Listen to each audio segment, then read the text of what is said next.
connecting to cloud server. We are recording. Great. Thank you, everyone who's coming through. Yes, okay, well, okay. Thank you, everyone who's just joined us. You'll see we have a few special guests today, as well as obviously Claire and I, including Howard and Andrew. You can just see them there.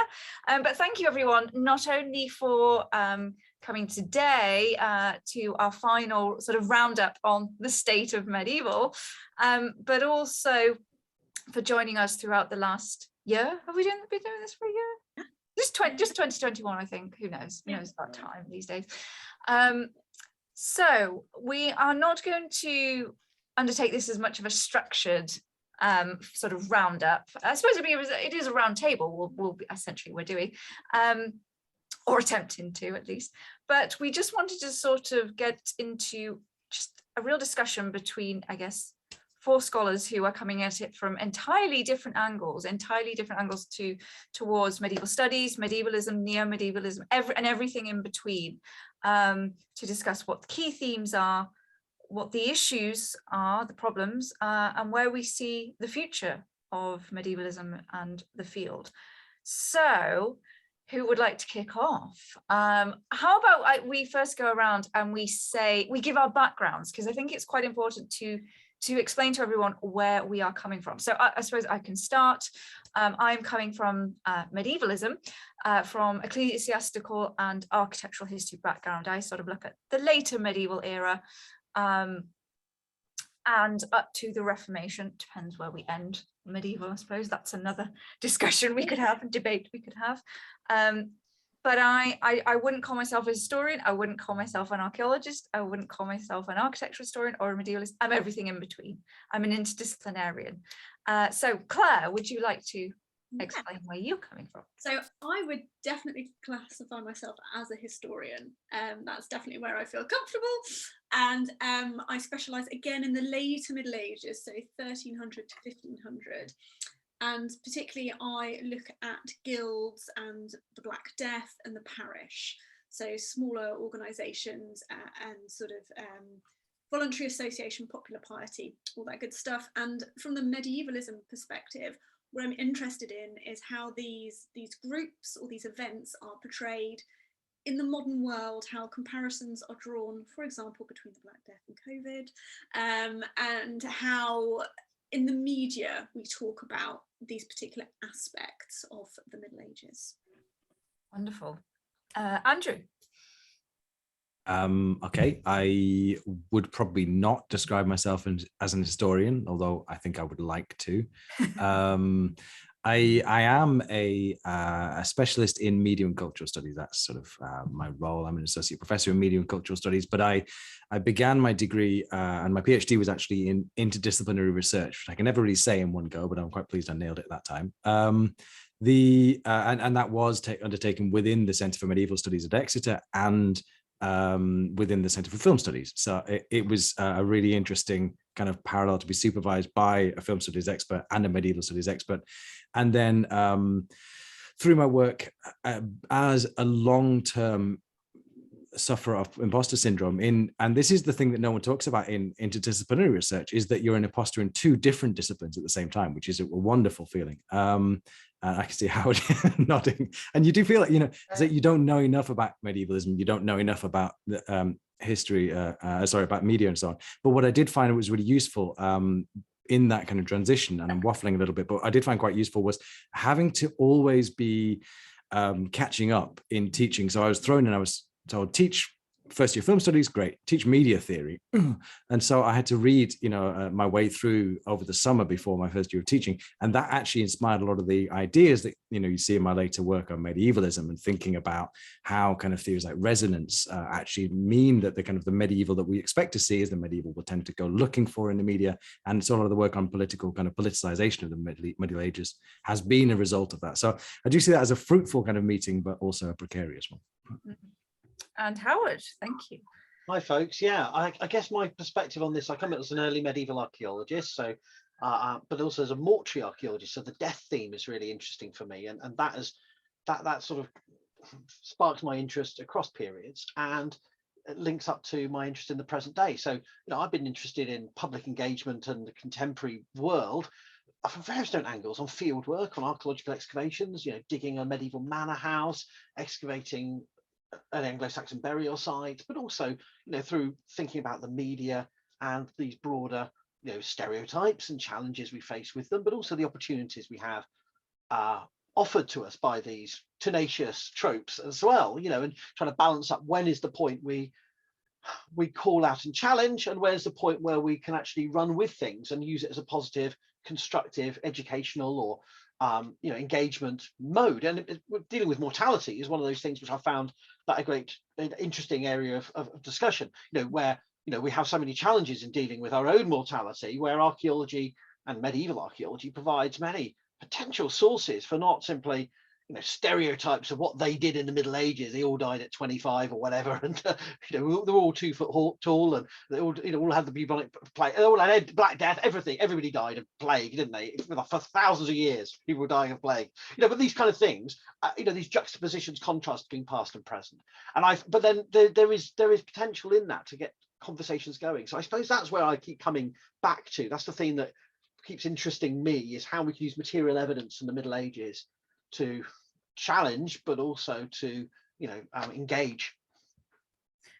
You bring up, I think actually we've all sort of brought up a really interesting perhaps point to start at, and we proposed the question when we created the program, the series itself. We asked what really is medieval. And I suppose what might be interesting then is for us to answer this question coming from our own backgrounds. And it may seem a sort of quite a trivial question, but it isn't.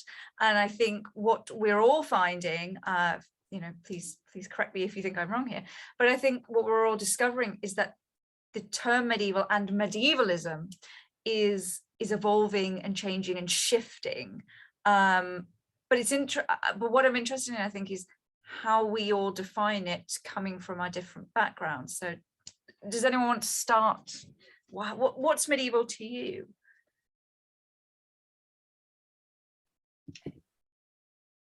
What's medieval or what's medievalism? Go on. Well, I mean, if you remember, I think I mentioned it last time we spoke, there's this article by Fred Robinson called Medieval, the Middle, or something like that. And he has this line when he's talking about periodization, and he says, you can't start the Middle Ages off with one thing and then end it in another way. So if it starts off militarily, you must end militarily. So you can't start with the fall of Rome and then with 1538, because it's 2 different bookmarks and so on and so on. And then he comes to this conclusion midway through, which I think is a joke, but works really nicely, when he says, but basically we know it's where classical antiquity ends and where kind of early modernity begins, right? That's the bit in the middle is the medieval. And he says, and if classicists and early modernists don't know when their periods are, that's their problem, not ours, right? And I quite like that it's kind of that scooped out hollow of periodization. And so I think we could maybe define, I always work on the assumption of the medieval as everything being not medievalism, and medievalism in that famous kind of Utz and Workman definition is, the ongoing process of recreating the Middle Ages. So everything that is not an ongoing process of being recreated is part of what I would consider to be medieval. And therefore that allows us to deal with things like the fact that Petrarch was talking about the Middle Ages in the past, while, we, as Howard says, the hobbits in England and Britain, were talking about it as an ongoing process, even though no one actually ever thought of themselves as medieval. That, to me, that scooped out hollow is kind of a useful thinking space. Do you think, I just wanted to ask a question here then. Do you think there is a tendency or an issue, and anyone jump in, but that there are problems with simply boxing? A lot of these definitions are obviously they're not contemporary. Obviously, no one was walking around saying we're in the Middle Ages, we are a medieval man or woman. And do you think that can be a problem? And I know, coming from my perspective, being looking at the church, or even trying to categorize and classify or even define particular periods of architecture or buildings or just eras, it becomes problematic. If you're trying to say this is a definitively medieval building, how does that differ from a classical, classical elements, all these sort of things? And so I have these discussions with my students over and over, that what does it really mean? And it all becomes a little bit trivial. I don't know whether anyone else comes across that in their own research.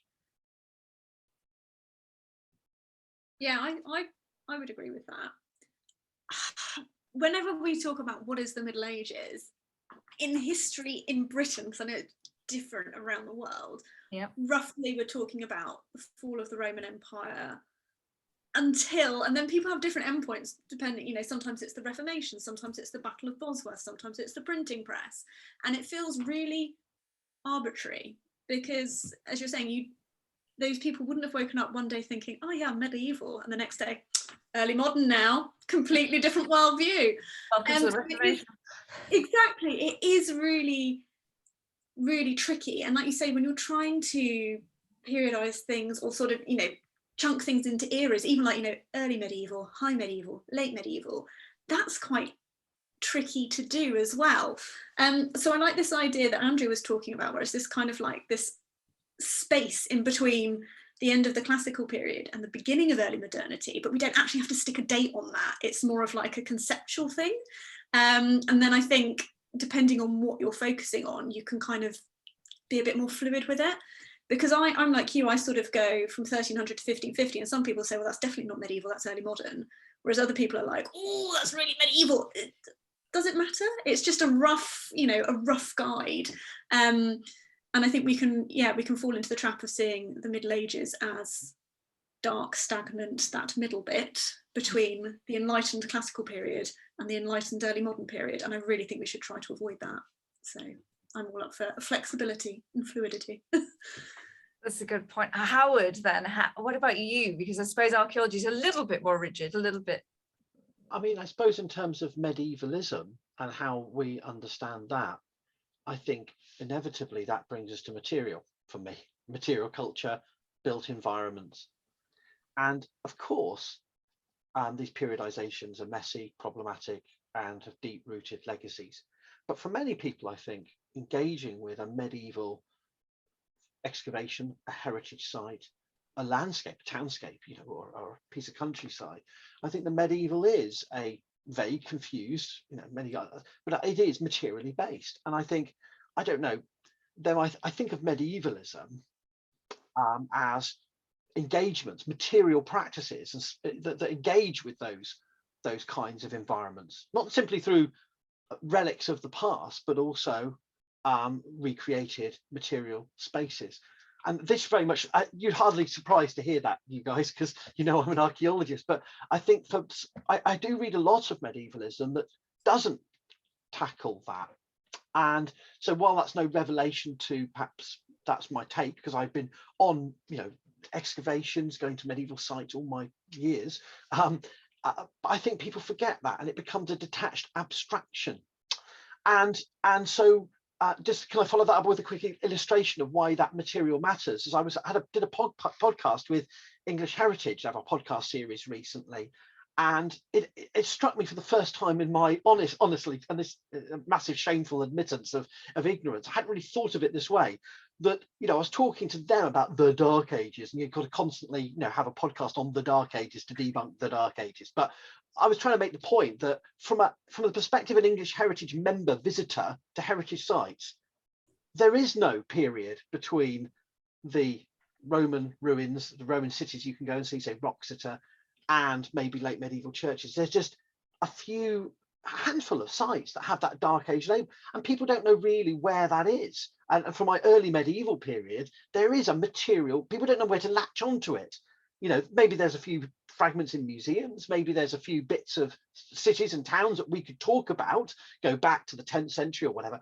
But, there's a lack of a material grasp for many people. And I think for many people, therefore, the Middle Ages is shunted in their imaginations and their material experience into that later medieval period of the 11th to 16th century. And I think that is an interesting factor as well, I like to reflect on, and I haven't got a single vision on, but I think it's really interesting, is that the Middle Ages is shunted into that later period where we do have more surviving built environments to engage with. So I think that's one of the things that interests me. You bring up a good point, and I know, Andrew, that you've written about this endlessly, because I've been looking at your work recently. Or because you've been waiting for the end. But... Not at all. But this idea, and I quickly jotted down here, was where do you think our origins or our idea of the medieval and medievalism, particularly probably more so medievalism derives? And is it, I think, Andrew, you probably agree that, and Claire, given your work too, that we tend to interact with the medieval at a very early age, before we are even, becoming school children and scholars. And it's that sort of problematic conception of what the Middle Ages are that actually we sort of have to debunk it before we even start to study it.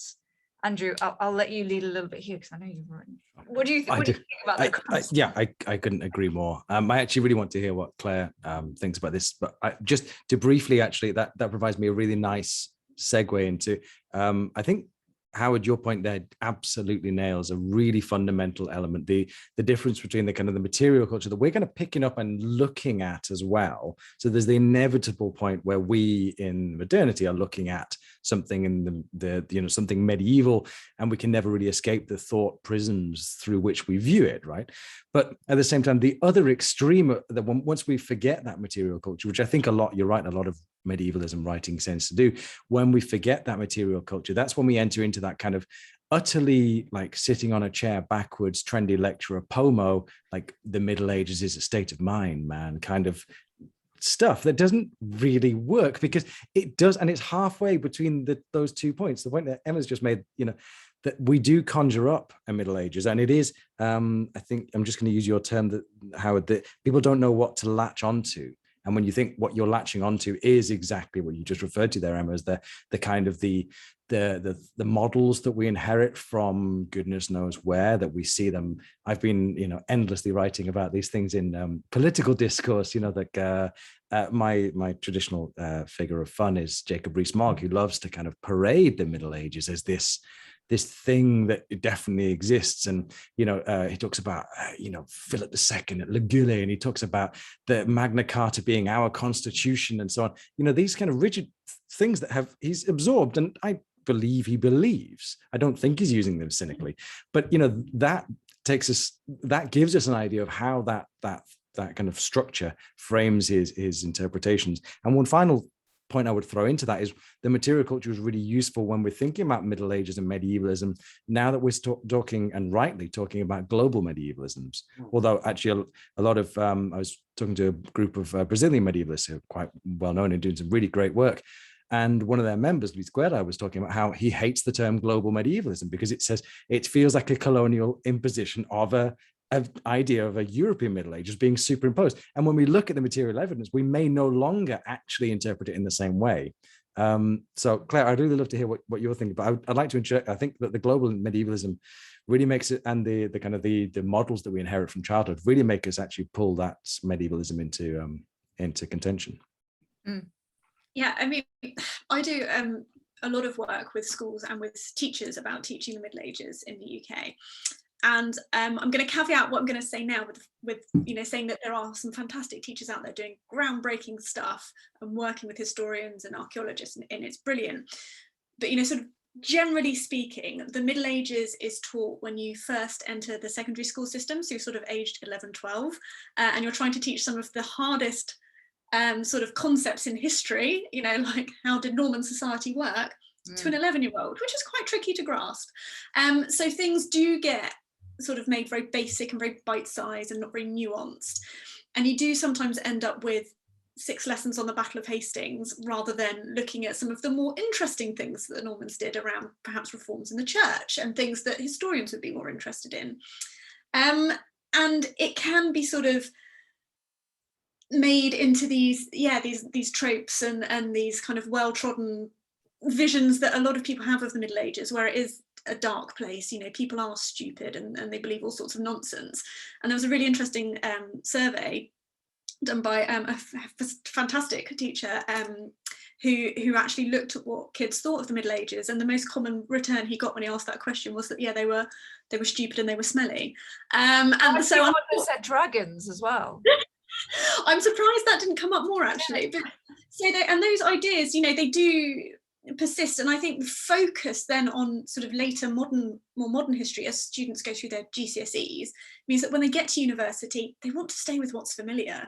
because they do just remember being taught about the Middle Ages as this dark, smelly time that was really quite complicated, you know, and so that sort of has an impact then on what we're trying to unpack with our students. And like you say, you almost have to kind of you know, unpack and debunk these myths before you can really get into the substance of any of the material. Things are changing. There's a lot of really, really good work happening out there, but I think particularly for the Middle Ages, it's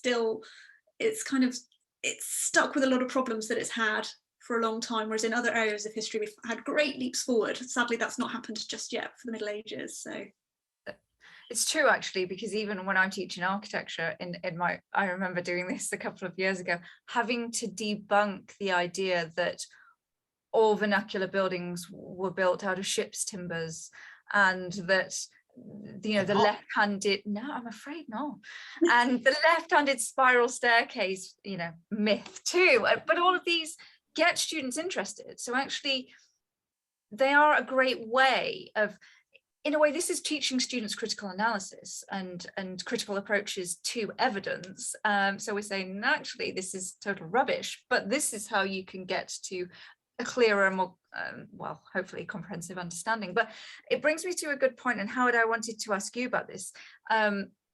Thinking about my own sort of archaeological background of this era is, and I wondered whether for what you do, there's this idea of sort of, Claire, you touched on the idea that the sort of themes and tropes, and we sort of teach students in slices of things, you know, when it comes to the medieval era, rather than a sort of broad brush underpinnings of how the Middle Ages created the modern world, I suppose, arguably.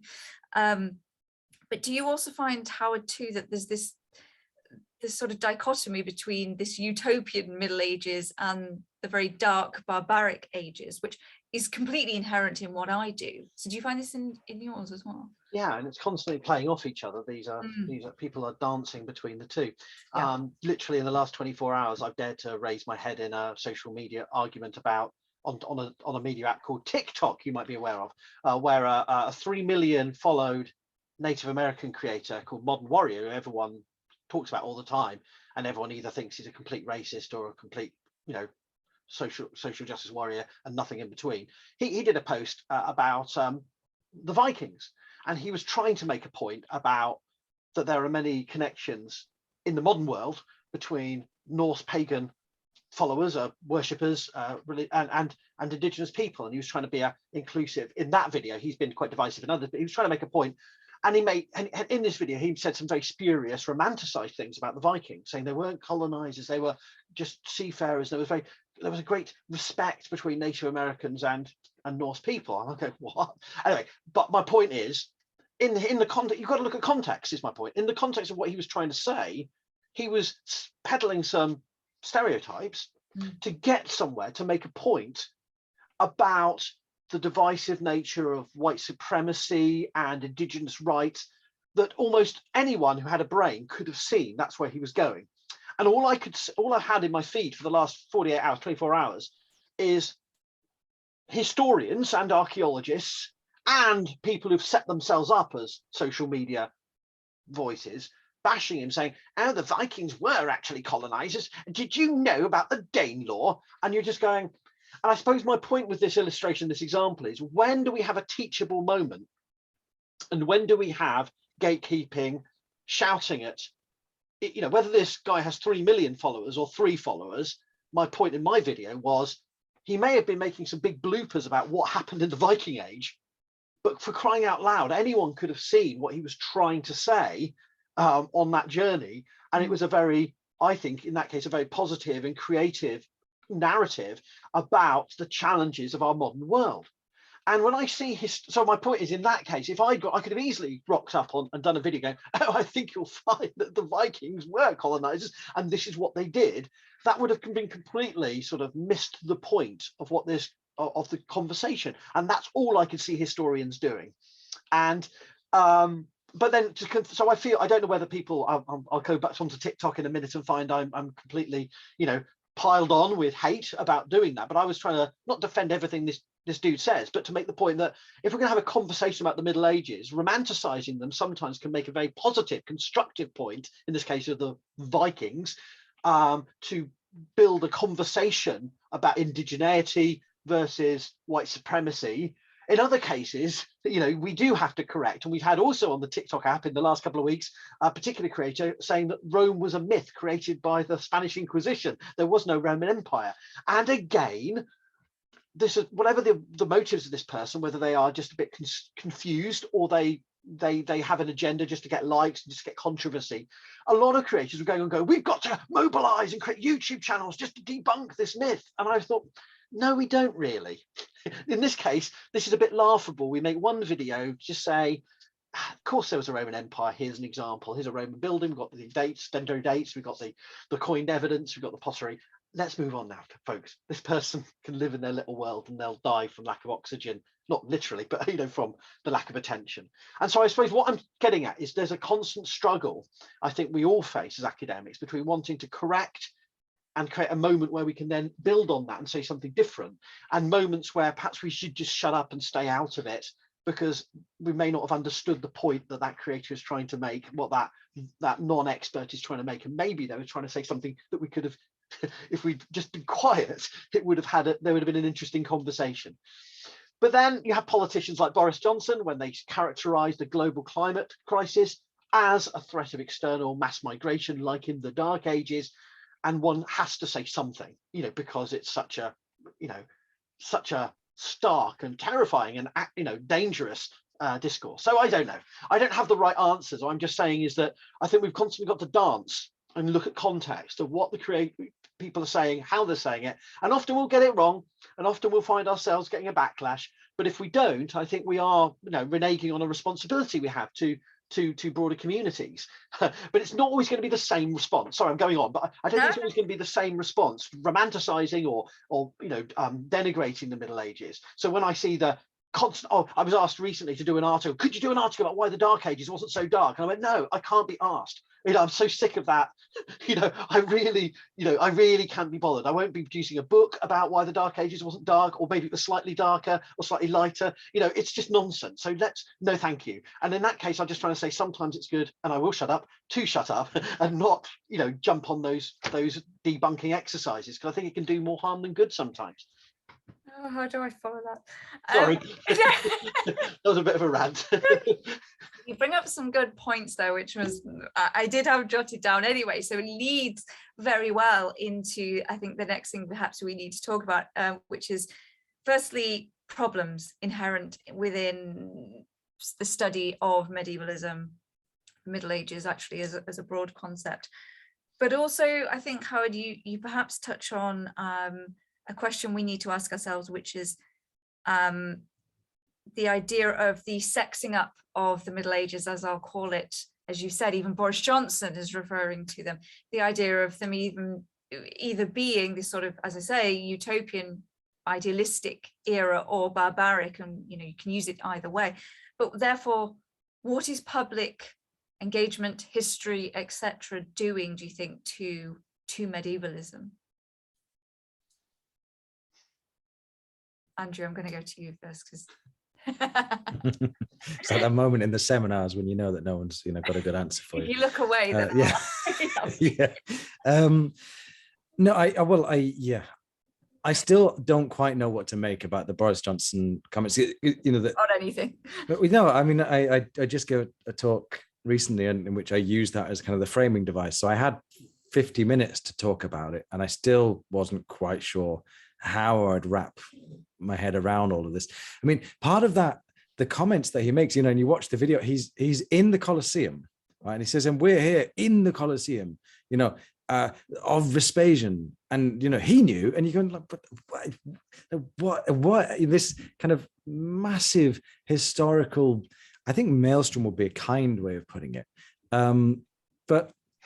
and so you try and sort of pick those out, and that exactly arrives at the point that, Howard, I think you really articulately identified. The resistance point that we meet is that, do we just come on in this kind of shower of fuss and historically debunk these ideas? Do we just say, well, actually, no, I think you'll find if it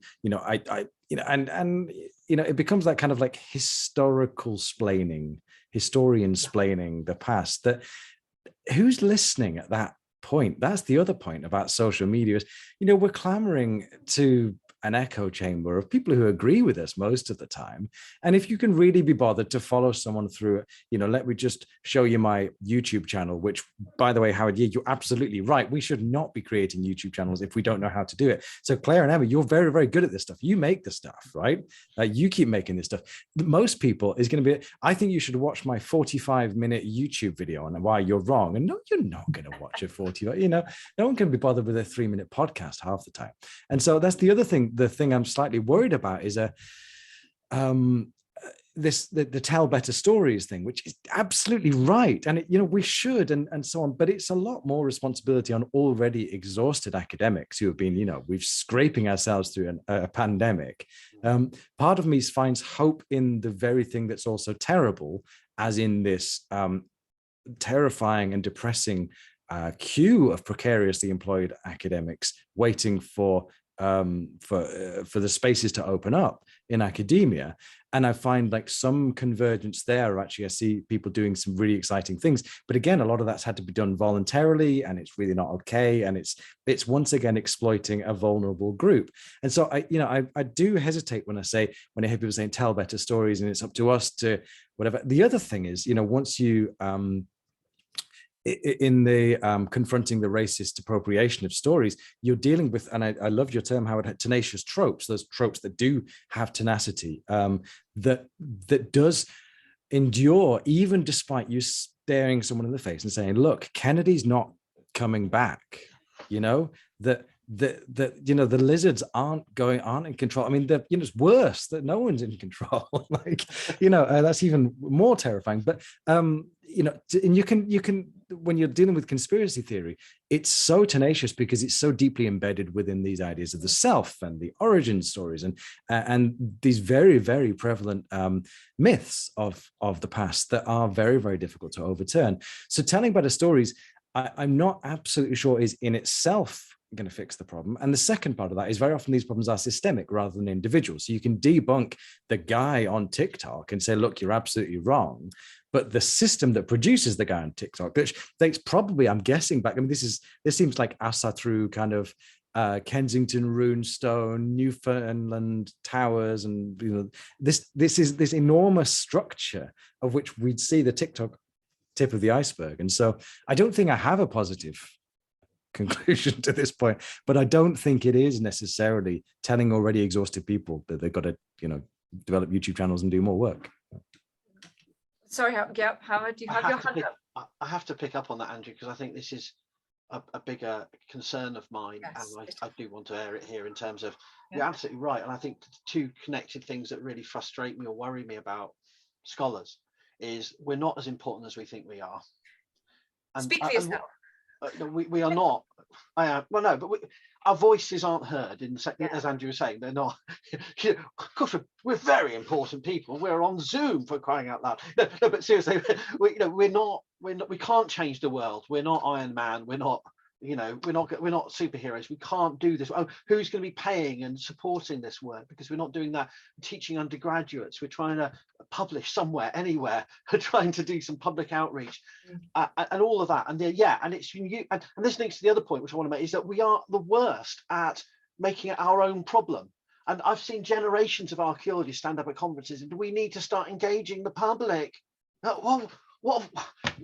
Well, you know, it's all right if they're a student, they don't know that there's people there age 75 in the audience who spent like 50 years in a museum, you know, literally, you know, every weekend or every, you know, day, you know, working with school kids or whatever, and they're there. And it's really hard to explain that actually, you know, we're not the first people to worry about this. There's been generations of scholars and who have tackled this problem or tried to. And we are perhaps really rubbish at realizing that occasionally we do things right, and we have got a backlog of good work as a community, and that we shouldn't be constantly trying to reinvent the wheel. That sounds very small c conservative, but you know, I think we do. We've got to remember that no individual can change the world, and that we are all aware of these issues, but we can't necessarily enact those changes because of political or time, to do this work. So I think, and I see that again and again, I think it's really hard, particularly on younger scholars, who just go, what on earth can I do about this problem? It's like climate change. It's too big to even look at. You can't, where do you begin? And of course we can do things, but I do worry what messages we're giving to students now, that it's almost impossible. Just give up on anything, both studying the Middle Ages and its modern reception, because what's the point? And I feel that despair most days, but I want my students to have a little bit more hope. You bring up some really great points there, and Claire, I was going to pick up with you on this, given the sort of broad variety of teaching and public engagement work that you've done, because I think the issue here, as you said, is we're academics. We can only do a certain, we only have 24 hours in a day, although perhaps we seem to have more. I don't know. Well, the university thinks we have more time, but there are only certain projects that will get funding, and tell better stories is great, but if we're trying to tell them and they're not picked up by to be funded, then that's not going to happen. But also we have to teach students certain aspects of a curriculum. There's we have to do so, but also, as you and I, Claire, know, then there's the other problem is then when you get into public outreach, public engagement, it's the same problems yet again. Yes, it might be packaged in perhaps a simpler or different colored bow, but we're still seeing the same stories and the same old tropes and the same myths that we have to debunk once again with the same people. So we might want to tell great stories and interesting stories in order to steeple or just better explain parts of the Middle Ages to a broader audience. But we're stymied again by what's going to be picked up in by the media, etc. Yeah, I mean, I would just say I think some of the most meaningful public engagement work I've done has come out of collaboration with people outside of academia. Yeah. And I think this is something that academics on the whole are getting a lot better with. But as you say, Howard, we don't need to reinvent the wheel. And there are people out there who have got huge amounts of local knowledge, of interesting stories, who have, the manpower and the willing to work with us to get some of these narratives out there and debunk some of these myths. And I think what's really important when we're thinking about public engagement with any type of history is it's not one way. It's not us doing the research and telling the public, we've done this wonderful research and debunked this myth for you, aren't we great? It's working with whoever you want to work with, whether that's a museum or a school or some teachers or a community group, and saying, okay, how can I help you understand your history better? What can I bring? And you tell me what you've got, and then we'll work together and we will collaborate equally. And then you get something that's much more meaningful and much more long lasting. And, I've been very lucky to work on some projects that have done that from the off, such as the Citizens Project, which, as Andrew was saying, yeah, that was a lot of YouTube, but we went out there and we asked teachers, well, what is it you want? Well, how can we help you teach history better in your schools? What do you need from us as a community of historians? And that was what came back. And so we worked with them to produce that. And I think, yeah, rather than putting the pressure all on ourselves, reach out and ask people who would like to work with me. Because I have emails and phone calls and Zoom meetings with people from all over the country all the time going, oh, I'd love to do this. Can you connect me with a historian who knows X? And I think if we start working more in that way, rather than thinking of public engagement as something additional and extra and special that we need to do, it's just going to be so much easier. And naturally, a lot of these issues, I think, will start to fizzle out. But that's, as a community, that's what we need to do more of. And as I say, we are starting to, but I'd like to see that gain some momentum. Yes, Andrew. Could I just jump in there? And I see you've got a thumbs up there, Claire. I couldn't agree more. And actually, going back to what all three of you have talked about, showing our vulnerability, I think, is also quite useful in that respect, because, one of the things, how would you say, people keep standing up and saying, yeah, we've got to do more public engagement, and that's really insulting to those people who've dedicated huge portions of their professional career in doing so. Secondly, sometimes you see, how can we get people's attention? And then you see people's attention got, if you can forgive the kind of bad grammar there.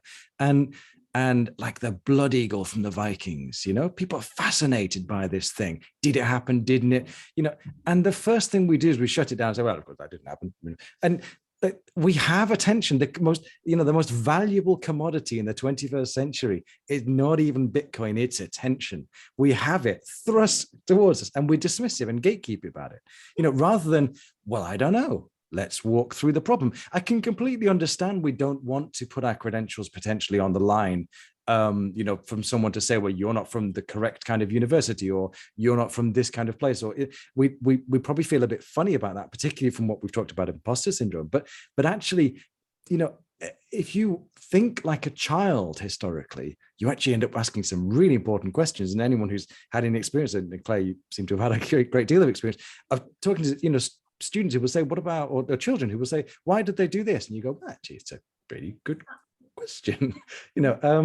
And I think allowing us to ourselves to think out loud, that does create better stories that people do want to listen to. They don't want to listen to yet another know-it-all. I think we do want to be a bit more kind of Louis Theroux about our kind of public engagement. That's kind of just listen to someone, don't dismiss them, and ask where they came up with those ideas, and then walk through to a conclusion that we kind of want to get to. I think that'd be much more exciting.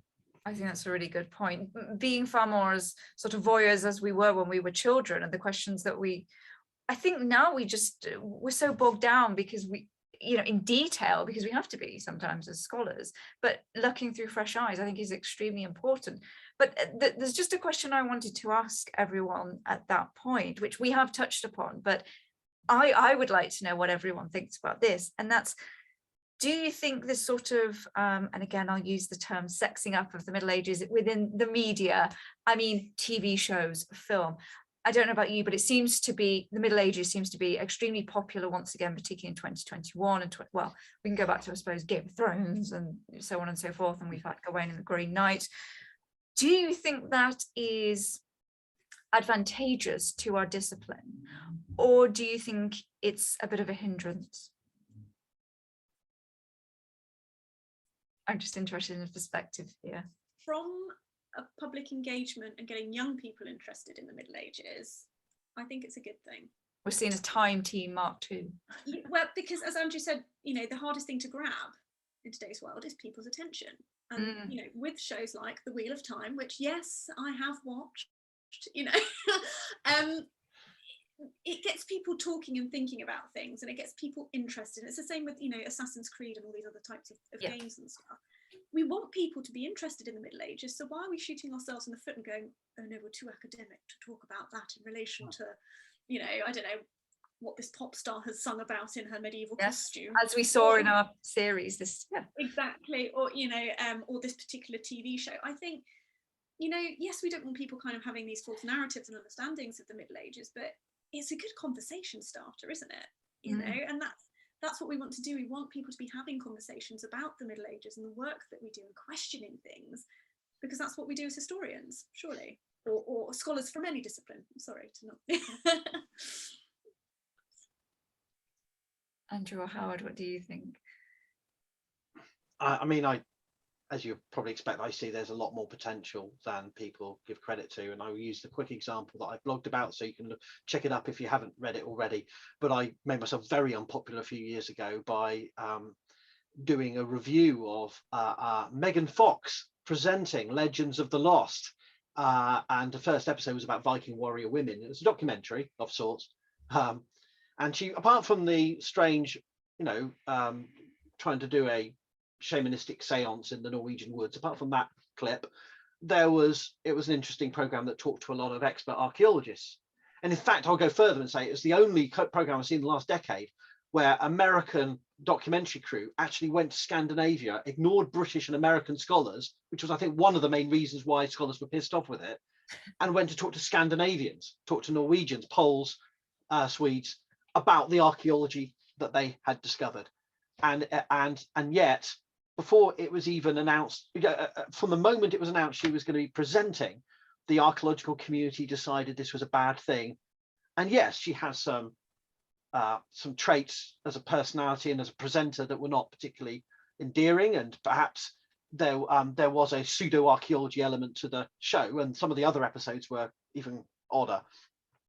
But my point was, I reviewed the episode and I said, this is actually really good. You see some of the top-notch new scholars, young scholars, talking about their archaeology. Now, the spin they gave the program was not ancient aliens. There was a bit of spirituality, and she's going, oh, I can sense this and this crap. But, you know, honestly, a lot of people would have seen that program that went to watch Megan Fox, and they would have directly been seeing Megan Fox talking to Dr. Kat Jarman, Dr. Lejit Gadewa, you know, all Mariana Moen, you know, all of the key players in the story of this archaeological phenomenon of searching for the truth behind the Valkyrie and the Shield Maiden type stuff, right?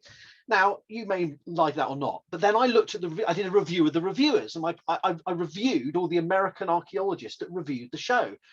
And I made the not so subtle point that there was more pseudo or as much pseudo archaeology in their reviews, false assertions about Viking warrior women, as there was in the TV show. And I was trying to make the point that actually, you know, who's casting stones and what, you know, that kind of point about, you know, what are we doing here? Why are we doing this trashing of a program when there actually was some really big names there and new voices who you could have been going, yes, look, there's Lejek, who's done really good work on this. He just brought out a book on Amazons of the North, Viking warrior women, and there he is talking about his research, and you're trashing the program simply because of their choice of presenter.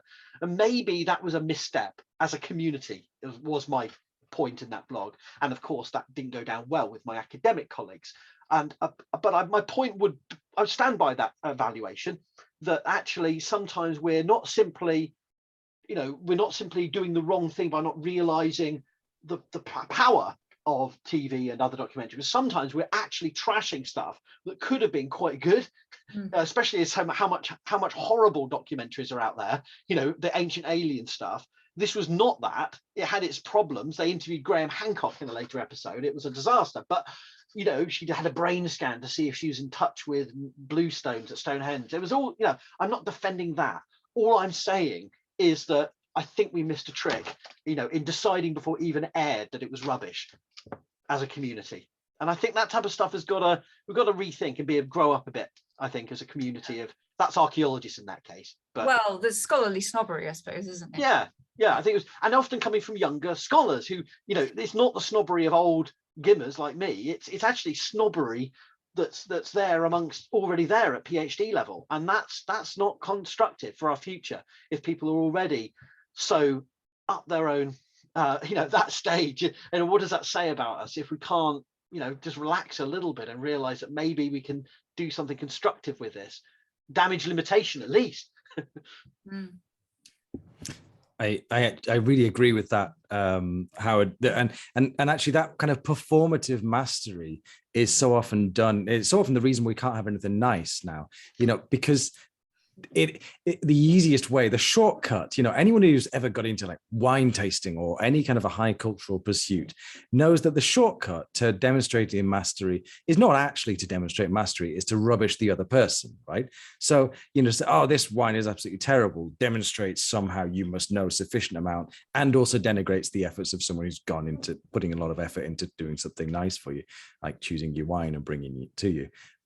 And so the similar sort of thing happens, I think, with a lot of popular history. You know, I couldn't have made it better, so I'll just rubbish it even before I've even seen it, because I don't believe it could ever do the irreplaceable job that I can do of explaining to a few people rather than multiple people. A very difficult and complicated topic. The other point about listening to new voices, absolutely couldn't agree more with that. I think part of it is a fatigue with the same few people explaining the same few things, you know, and we have this kind of weird pairing, and it feels like that scene in Alan Partridge when he's pitching TV series, you know, off the top of his head, and he comes up with monkey tennis or whatever, and was it, you know, tap dancing with Chris Eubank or something, and there's, you know, this kind of thing. I saw a Netflix series, and I don't mean to disparage it, but it was like craft beer drinking with James Blunt, and it just.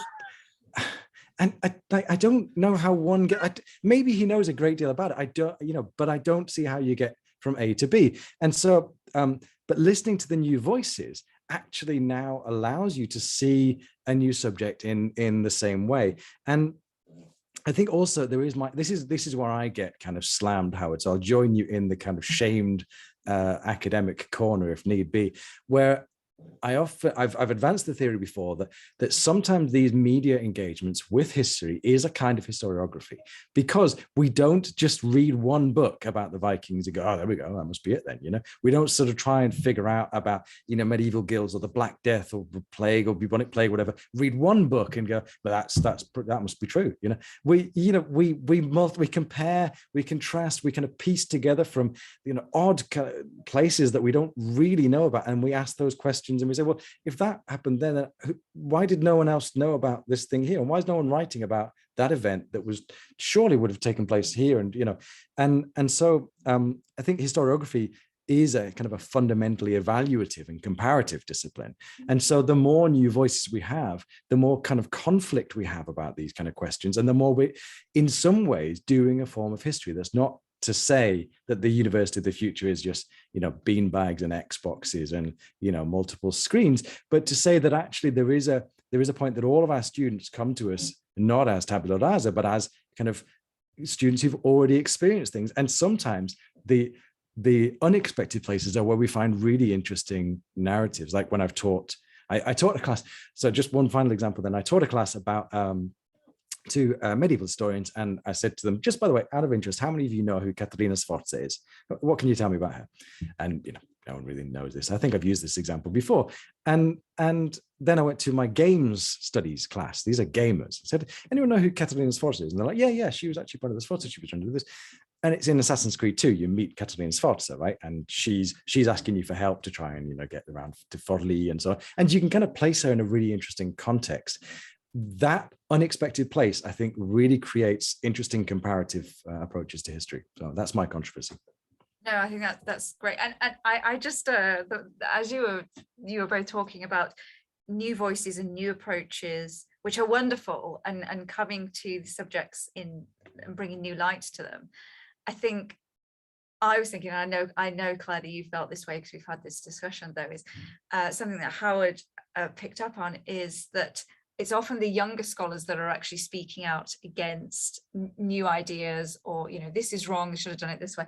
And I think it goes back to what we were talking about earlier with the idea, Andrew, of imposter syndrome, and the fact that we're all in such precarious situations as well. And it's almost like we are being consistently pushed to come up with these great ideas, but to keep questioning as well. So there's that. So at that point, I wanted then to sort of round off our discussion as we come to the end of the hour. What is the future of medievalism and the study of the Middle Ages? I know that's a difficult question, but where do you hope it might go, or where do you foresee problems, perhaps? Claire, let's go with you, because you're teaching, a great next generation and a diversity of students, actually. I hope that it's going to go from strength to strength. I think we're at a turning point now where we realise that history is incredibly important as a subject. We've had the era of fake news and everything thrust upon us. We have lived through our own global pandemic, which is making us appreciate the Black Death in new ways. So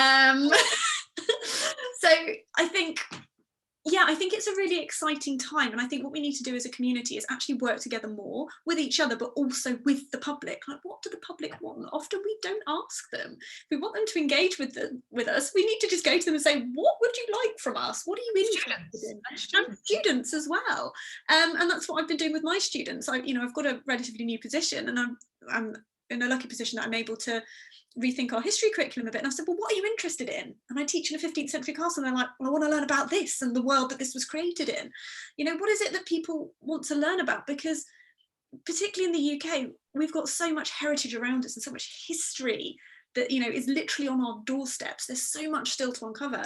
It's really exciting. There's new stuff coming through all the time. And I just think we should be more optimistic, more open to new collaborations, new opportunities, new approaches to research.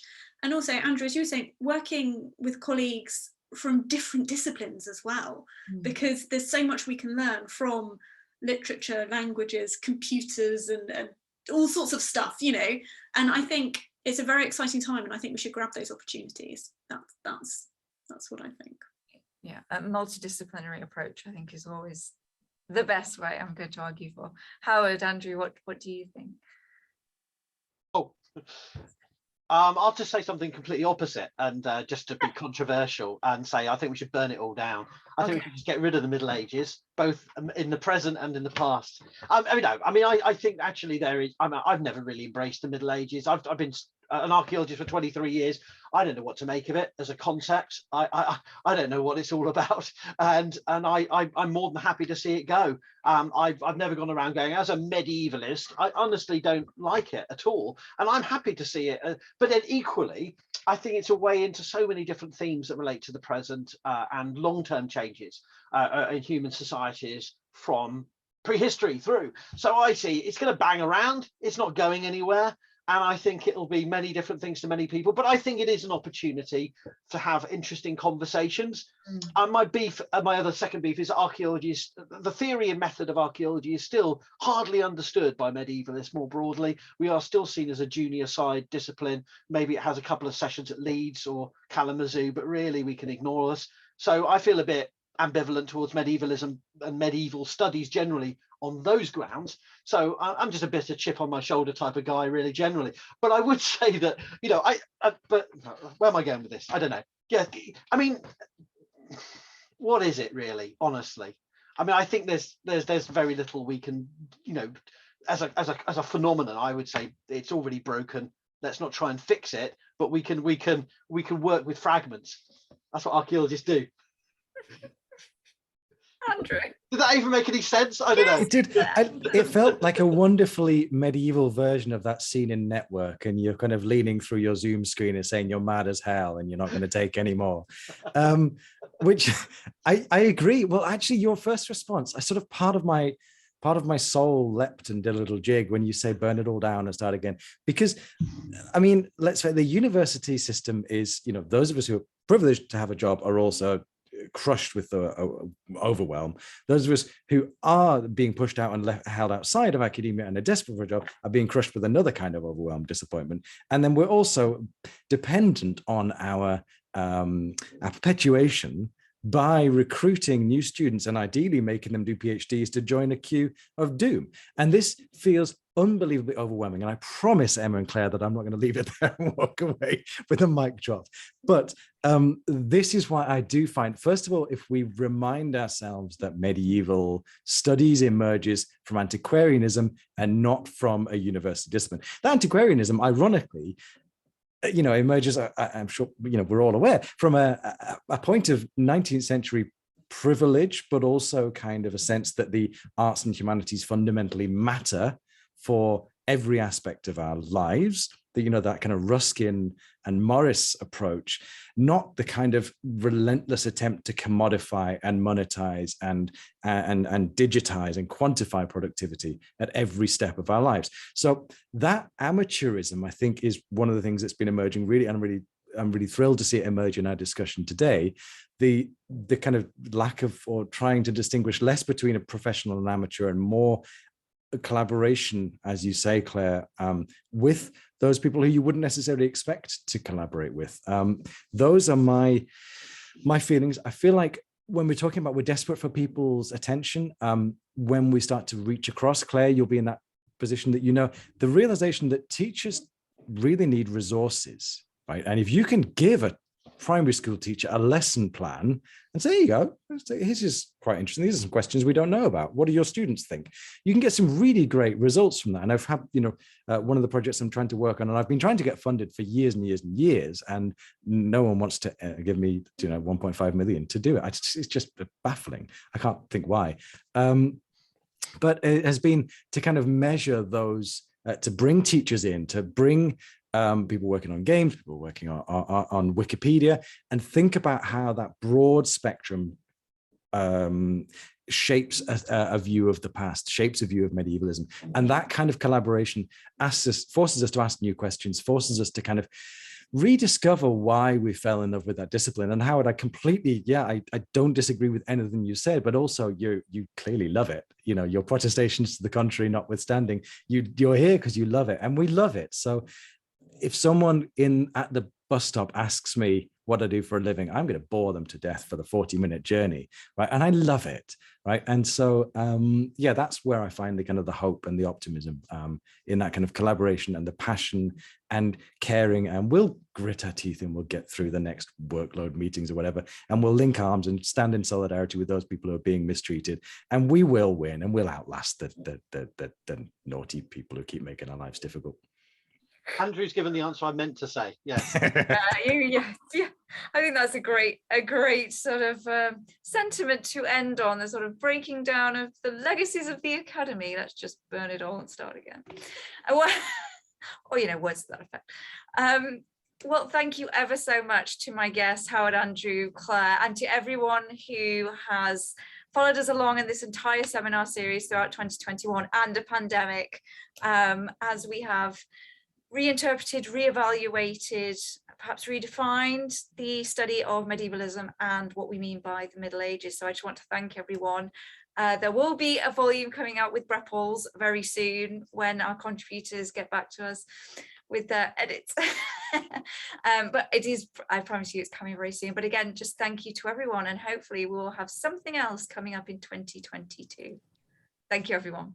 Thank you. Thanks, folks. Thanks, everyone. And thanks, everyone, for coming and listening to us.